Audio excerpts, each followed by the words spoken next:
In a small laboratory beneath his uncle's medical office, 27-year-old Cyrus Teed, a recent graduate from the eclectic Medical College of New York, was working diligently on his experiments. Combining alchemy and electricity, the young doctor claimed to have succeeded that night in the ultimate goal of alchemists, the transmutation of lead into gold, the philosopher's stone.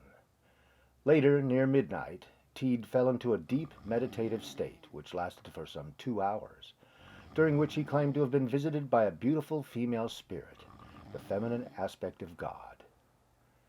She told him that he was to become the new Messiah, the second coming of Christ, and that he would lead his people to salvation, to the New Jerusalem.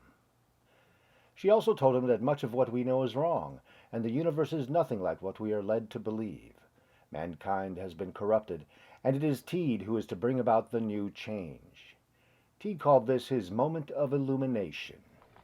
He began spreading his revelation around town, but his efforts were mostly scoffed. He soon became known as that crazy doctor, and his medical practice suffered.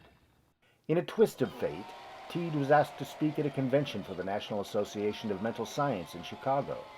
His speech gained high praise from the audience, and he quickly had a following.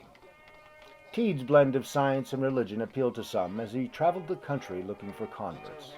He made alliances with other similar groups, and new settlements appeared across America. In 1891, Teed changed his name to Koresh, the Hebrew name for Cyrus, as he believed that he was the reincarnation of the founder of the First Persian Empire, Cyrus the Great.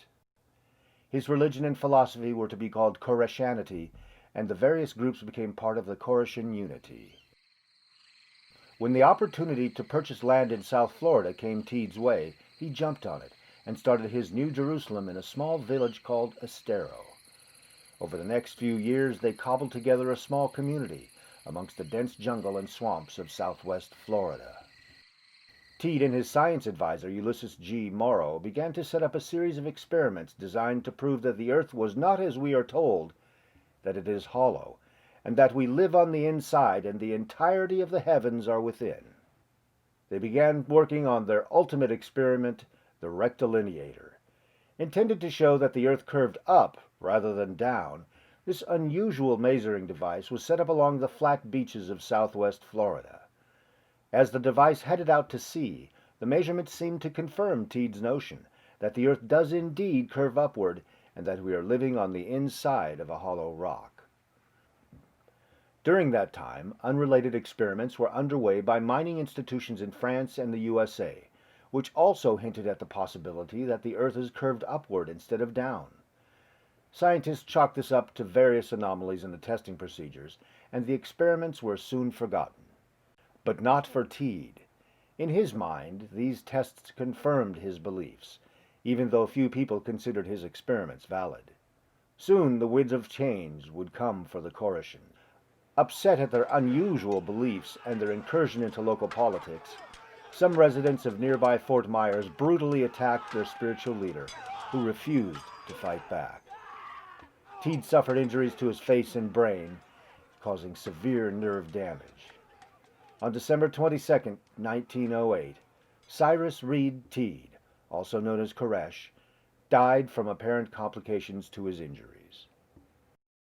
Teed's remains were placed in a bathtub, then sealed inside a cement sarcophagus, hoping that he would resurrect and once again lead his people. On October 23, 1921, nature unveiled its final plan for Cyrus Teed. A strong hurricane swept across southern Florida and demolished Teed's tomb. His body was swept out to sea, never to be seen again.